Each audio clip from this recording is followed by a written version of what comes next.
I love players that bring competitive fire. I love players that bring that dog. I love players that bring that smoke, man. I love those types of players.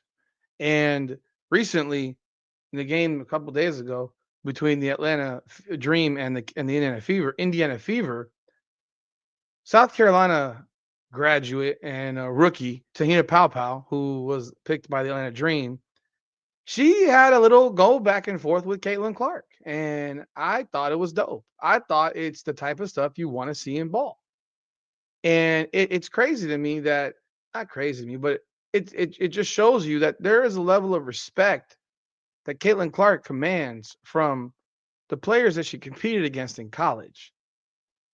And there's no dislike, there's no hatred, there's no envy. There's that competitive juice, that competitive fire to beat her. First, it was Sanaya Rivers, who talked about defending Caitlin Clark when she was in college and getting lit up for 45, despite the fact that her team won. And but did it in a way in which she's like, yeah, I got mad. It was like she had mad respect for Caitlin Clark. And now Te-Hina Paopao is coming with the same smoke, coming with that same energy, and I love it because that's what you're supposed to want from players. You want to see that type of energy, but you want to see it in a way where you're promoting the league in a good way from players, not promoting it in a negative way to downplay your competition.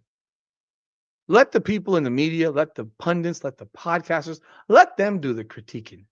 Players themselves should be wanting the smoke, but promote your game the right way. And that's what we're going to talk about here in this video.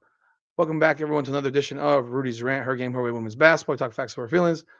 I'm your host, Rudy Rodriguez Showmont. Like the video, subscribe to the channel, ring the bell, leave a comment. Let me know what your thoughts are on this video.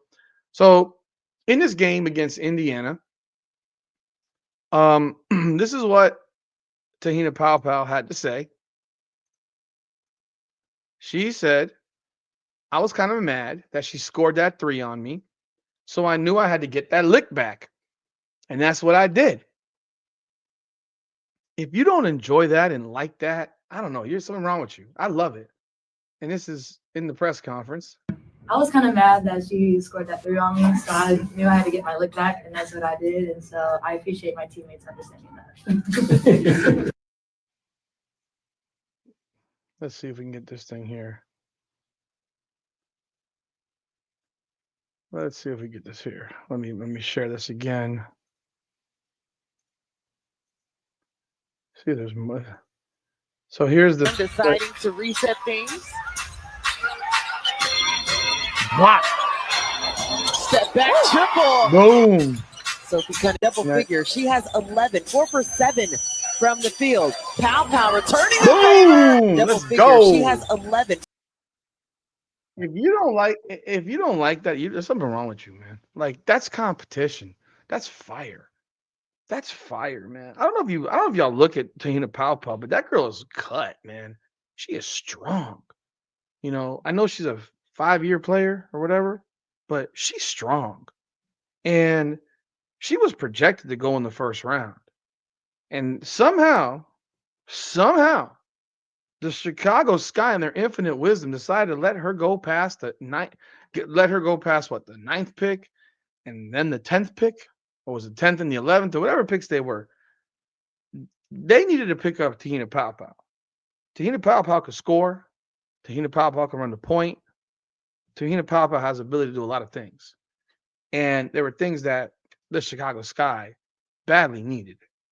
And instead, they let her go, and she dropped all the way to Atlanta. And I think Atlanta is going to be in a great situation for having drafted her, especially now with Jordan Canada's injury. By the way, I haven't done a recap of the injury, but thankfully Jordan Canada is not out for the year. It looks like it was probably a hyperextension sprain. She's lucky as hell. So she's going to miss a few weeks, but she's expected to play this season. She's expected to be back within a month. So thankfully that's the case for her. Hopefully there won't be any setbacks for her.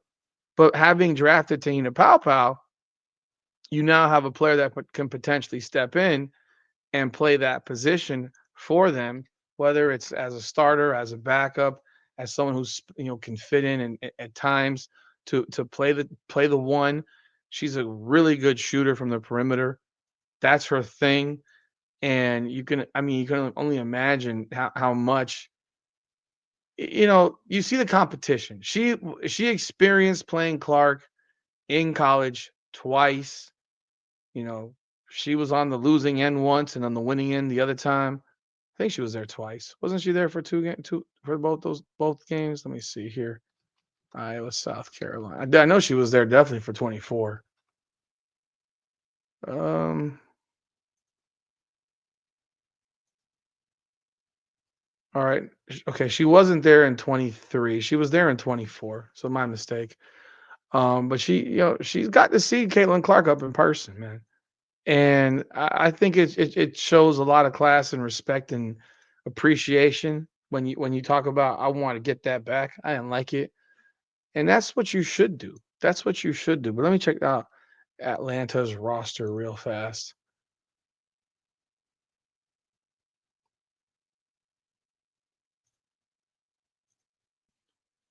Paopao did come off the bench in that game to go for 14 points, hit 3 or 4 threes. She didn't start.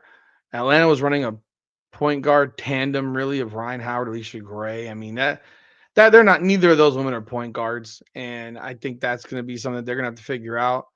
Uh, they did cut Cheyenne Sellers, so we'll talk about that tomorrow in the live. But yeah, this is a team that needs a point guard, needs someone that can possibly step in to play point, and maybe she can be the one that does that while they wait for Canada to get back. But I think she's going to be a major contributor to Atlanta. I thought she would have been a massive contributor to the Chicago Sky, and they made a mistake, in my opinion, letting her go. That's just my thought. I was surprised they let her go because of that shooting ability. It's like she's a legitimate shooter, not the fake shooters they got in Chicago. And letting her go to me was a massive mistake. But that's just my opinion. I just love her attitude. I just love her attitude. I love the fact that she's there to compete. I love the fact that she's there um, to go at her. There's no reason you're not going to back off.